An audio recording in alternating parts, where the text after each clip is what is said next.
Comscore नुसार आता isakal.com आहे देशातील नंबर 1 ची मराठी न्यूज वेबसाईट। प्रत्येक अपडेटसाठी isakal.com ला नक्की भेट द्या। दादांना माझी विनंती आहे, आता दादा तिथं बोलायला लागले त्याच्यामुळे मी काय बोलणार नाही। झालंय आम्हाला माहिती नाही झाला ना अध्यक्ष महोदय, व्हावा अशी माझी इच्छा आहे। अर्थसंकल्पावरती जो सन्माननीय अजितदादा पवार साहेब यांनी मांडलेला आहे आणि सलग 11 वेळा, सलग नाही मध्ये गॅप होता, 11 वेळा अर्थसंकल्प मांडणारे मला वाटतं पहिले ते अर्थमंत्री राहिलेले आहेत। यापूर्वी 9 किंवा 10 वेळापर्यंत गेलेले, परंतु यावेळेस 11व्या वेळा अजितदादांनी अर्थसंकल्प मांडलेला आहे। त्याच्याबद्दल मी या ठिकाणी त्यांचं अभिनंदन करतो अजितदादांचं।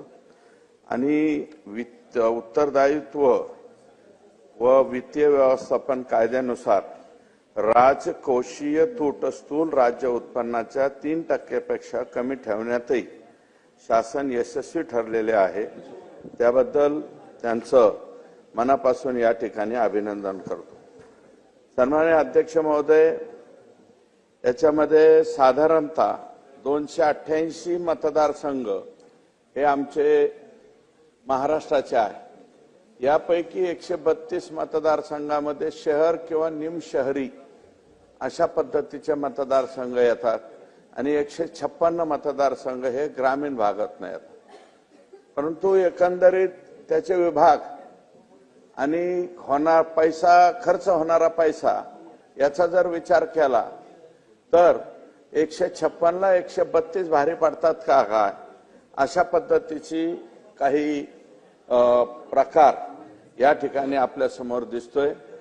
कारण अध्यक्ष महोदय, ग्रामीण भागाला आपणही जिल्हा परिषदेचे सदस्य म्हणून निवडून आलेला होता। अजितदादांचा बारामती मतदारसंघ आहे, कदाचित मला वाटतं बारामती शहराचं मतदान एकीकडे झालं असेल आणि सगळ्या ग्रामीण भागाचं मतदान एकीकडे झालं असेल, अशी एकंदरीत परिस्थिती आहे। आता ग्रामविकास विभागाची तरतूद जर पाहिली तर अध्यक्ष महोदय 11,480 आहे आणि नगर विकासची 10,692 आहे, म्हणजे जवळपास इक्वल ही तरतूद या ठिकाणी करण्यात आलेली। पर शहरामध्ये MMRD आहे, आणखी वेगवेगळ्या अनेक योजना आहेत, त्या सुद्धा शहरामध्ये राबतायत। म्हणजे मुंबई, ठाणे, पुणे, त्याच्यानंतर नाशिक एवढ्या एरियामध्ये जर पाहिलं तर पैसा जो आहे तो मोठ्या प्रमाणावरती खर्च झाल्याचं या ठिकाणी दिसतंय। आणि पुण्याचे पालकमंत्री म्हणून जो पुण्यापासून ते आमचा इकडचा पण तळेगाव ते चाकण केलाय, तर अजितदादांना माझी विनंती आहे की तळेगाव ते चाकण करायच्या ऐवजी चाकण ते शिक्रापूरचा सुद्धा समावेश या रस्त्यामध्ये केला पाहिजे। कारण तिकडे शिक्रापूरचा तुमचा झाला, शिरूर पर्यंतचा झाला, पण तळेगाव ते चाकणच का, तळेगाव ते शिक्रापूर का नाही? नाही ना, 25 किलोमीटरचं अंतर दाखवलंय त्याच्यात। अजितदादांना माझी विनंती आहे, आता दादा तिथं बोलायला लागले त्याच्यामुळे मी काय बोलणार नाही। झालंय आम्हाला माहिती नाही झाला ना अध्यक्ष महोदय, व्हावा अशी माझी इच्छा आहे। कारण दरवेळेस त्याच रोडने आम्ही येतो, तळेगाव पासून चाकण पर्यंतचे किलोमीटर दाखवले, चाकण ते शिक्रापूरचे किलोमीटर दाखवलेले नाही। म्हणून तो एक बदल त्या ठिकाणी करावा आणि सार्वजनिक बांधकाम रस्त्याला स्वतंत्र त्या ठिकाणी पैसा दिलेला आहे, त्याच्याबद्दल मी आभार मानतो। दुसरा असं आहे की जलसंपदा विभागाला जवळपास 16,000 कोटी रुपये दिलेत।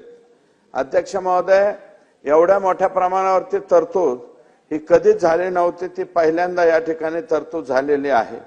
कृषीला जवळपास 10,000 कोटी रुपयाची तरतूद आहे आणि इतर मागास बहुजन कल्याणला 4,368 तरतूद आहे।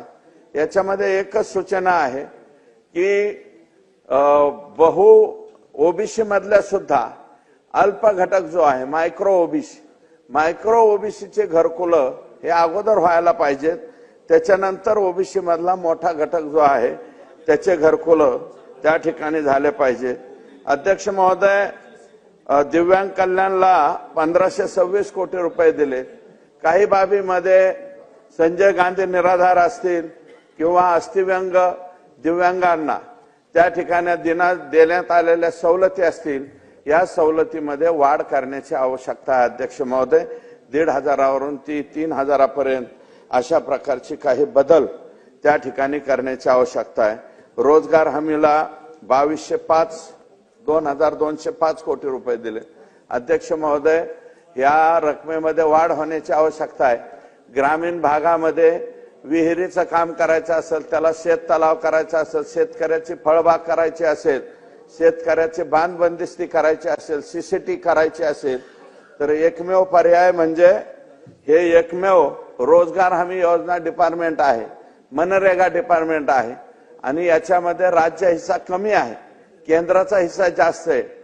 परंतु मागच्या कालावधीमध्ये याच्यात शेतकऱ्याच्या हिश्श्याच्या ऐवजी, शेतकऱ्याच्या कामाच्या हिश्श्याच्या ऐवजी इथं गुत्तेदाराची कामं मोठ्या प्रमाणावरती झालेली. गुत्तेदारांच्या कामांना पैसा तोही दिला गेला पाहिजे. अध्यक्ष महोदय, किडूक मिडूक इकडं तिकडं करून या लोकांनी पैसा इथं आणून कामं मंजूर करून नेलेली आहेत. 2,205 कोटी रुपये. अध्यक्ष महोदय, फक्त बीड जिल्ह्यालाच 2,205 कोटी रुपये लागतील, बाकीच्या जिल्ह्याचं काय?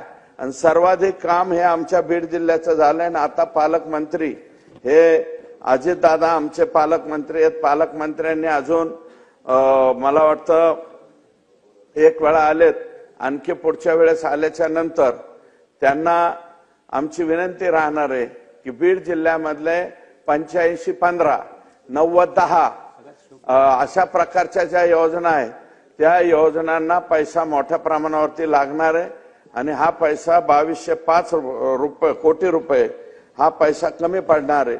आणि अध्यक्ष महोदय, माझी विनंती आहे की हे राज्य सरकारने भरत शेठ गोगावले साहेब यांनी, राज्याचे मुख्यमंत्री, दोन्ही उपमुख्यमंत्री यांनी केंद्र सरकारकडे जाऊन, चव्हाण साहेब, शिवराज सिंग चव्हाण साहेब या खात्याचे मंत्री आहेत, तर मनरेगा मधल्या शेत तलाव, विहीर, गायगोठा आणि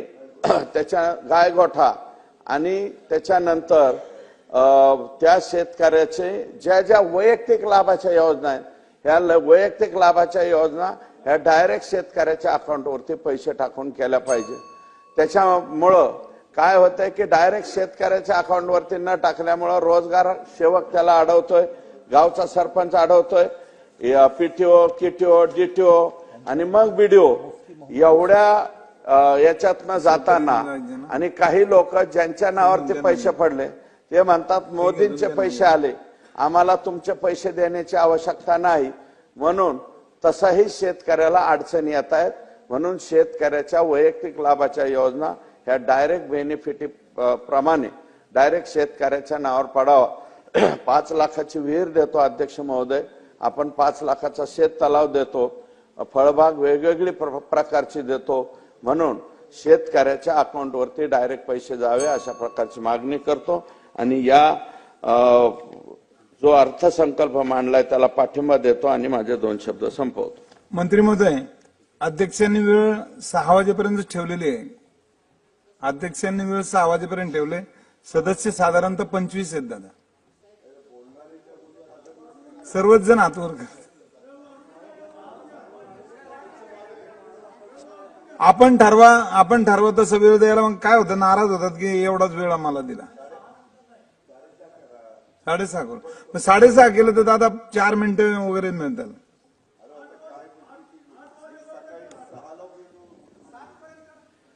रात्री दादा 12:15 पर्यंत चालवलं होतं सभागृह.